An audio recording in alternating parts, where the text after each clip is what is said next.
म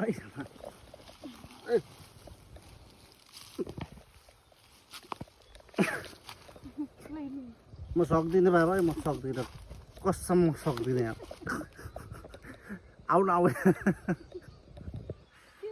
सक्दिनँ यार म त्यहाँ छोटो भयो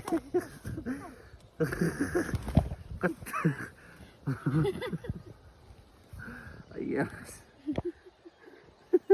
छोटो भयो कि भने ये गए चिया ल्याट परेर थ्याट भएर पुग्नै नसकिने भयो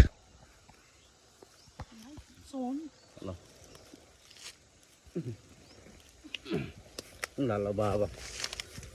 भयो गाई अब तिमी आफै धकल ल म पखान म हिँड्दैछु सकिन्न कि यहाँ जान पुग्नु पर्ने गाई यो घरमा पुऱ्याउनु पर्ने हो यार तर यहीँ चल्छम्म झर्ने कसरी ओहो यार आयो ल